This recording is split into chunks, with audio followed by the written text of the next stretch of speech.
Renita Young joins me from the newsroom. It's actually kind of a busy merger Monday, and a few stories, some that we hit earlier, like the U.S. Steel deal, Renita, but a few others kind of underneath the surface that might go missed. Oh, it is for sure an M&A Monday, but here's the deal, Oliver. Today is likely the last major day of deal announcements that we'll see of the year, right?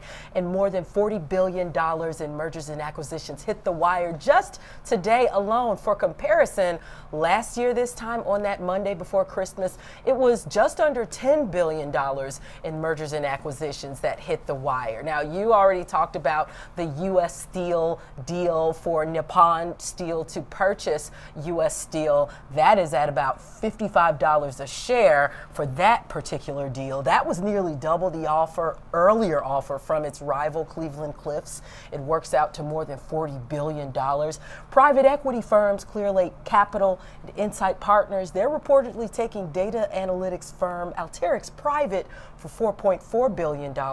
Koch Industries is acquiring an Iowa fertilizer business from a Dutch chemical firm for $3.6 billion. IBM reportedly bought $2.3 billion of data integration platforms from a German software company.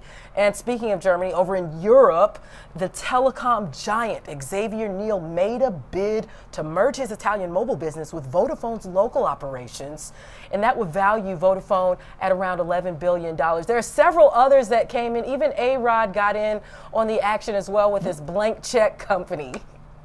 Yeah, tell me about it. That one I don't know about. Yeah, well, that one. So apparently his Blake Check company wants to pin a deal to merge with a satellite communications provider. That we don't know all the details about just yet, but of course they'll be developing. And just as we know, by the way, M&A activity, M&A projects or deals, they've been seeing a lot of more scrutiny when it comes to antitrust concerns this year.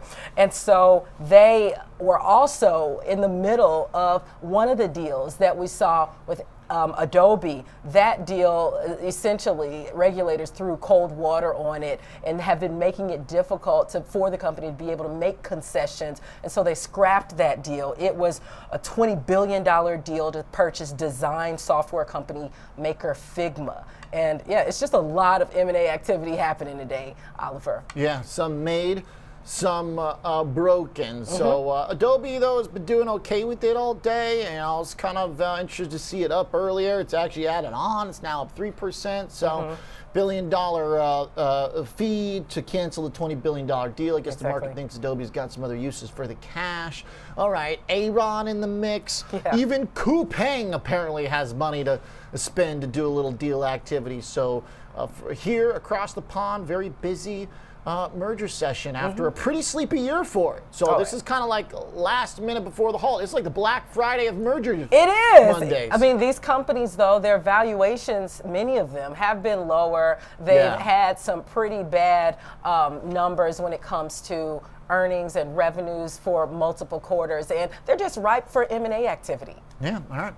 So a little catch up here now that markets have refrothed and folks are feeling comfortable, making a little expense. Thanks, Renita Young, for the look here at some of the action. Otherwise, it's a pretty quiet Monday with the exception of M&A and a little bit into the tech space.